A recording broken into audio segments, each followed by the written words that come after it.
Hello everyone, this is Shivangi. Welcome to Shiv classes. इस video में हम डिस्कस करने वाले हैं माइन अमेंडमेंट बिल 2011 को। तो चलिए स्टार्ट करते हैं। तो जो ये अमेंडमेंट बिल था 2011 का, ये कब इंट्रोड्यूस हुआ था? राज्यसभा में इंट्रोड्यूस हुआ था मार्च 23, 2011 को।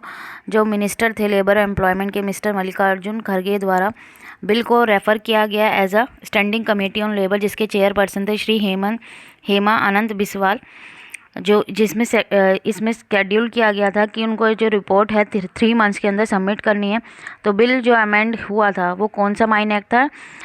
1952 का, जो रेगुलेट करता था ऑपरेशन जो भी माइन से रिलेटेड और प्रोवाइड करता था मैकेनिज़्म किसके लिए, जो सुपरविज़न और सेफ्टी है लेबर्स के लिए जो माइंस में काम कर रहे हैं। तो बिल का जो एम था वो सिक्योर करना था एक सेफ़ एनवायरनमेंट माइनर्स के लिए, कि भाई न्यू टेक्नोलॉजी का इस्तेमाल किया जाए माइंस के अंदर।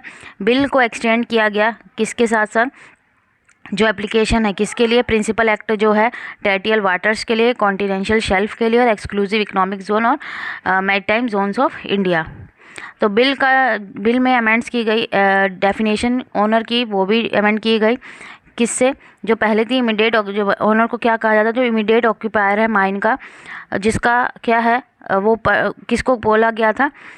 जो पर्सन है जिसका अल्टीमेट कंट्रोल है जितने भी अफेयर माइन से रिलेटेड हैं। और इस बिल में क्या था, जो ओनर है वो इंक्लूड करता है मैनेजिंग और whole time director in case अगर वो इंडिया की कंपनी, और principal officer in case of foreign company.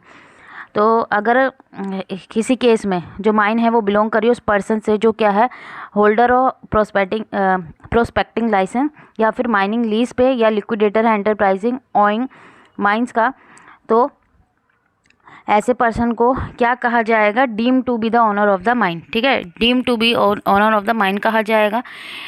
अगर किसी केस में जो माइन बिलोंग करती है लोकल अथॉरिटी को, तो जो पर्सन होगा उसका अल्टीमेट कंट्रोल होगा, जो लोकल अथॉरिटी होगी वो क्या कहलाएगी? यहाँ पे ओनर कहलाएगी। तो बिल में क्या मैंडेटरी किया गया?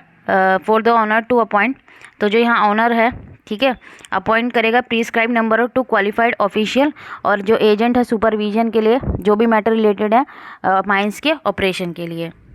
तो बिल में इंक्रीज़ की गई पेनल्टी, जो लो तोड़ता है, तो जो पेनल्टी थी बाय द ओनर, अगर किसी की लाइफ का क्या हो जाता है नुकसान, कोई मर जाता है भाई इस माइन में काम करते करते, तो वो 5,000 से इंक्रीज़ करके 5 लाख की गई। और यहाँ पे जो इम्प्रीजमेंट थी कि वो इंक्रीज़ की गई, भाई जेल की आपको सज़ा होगी 2 से 5 साल, जो पहले 2 साल थी वो 5 साल हुई। और इंजरी हो जाती है, अगर बॉडी में कोई इंजरी हो जाती है, वो 3,000 से 3 लाख कर दी गई। तो यहाँ पे बिल यहाँ पे देखा जा रहा है कि यहाँ पे जो बर्डन था, ठीक है, burden of proof on the allege defaulter. तो यहाँ पे जो बर्डन पड़ा है किसके ऊपर पड़ा है? जो डिफ़ॉल्टर थे उनके ऊपर यहाँ पे पड़ा है।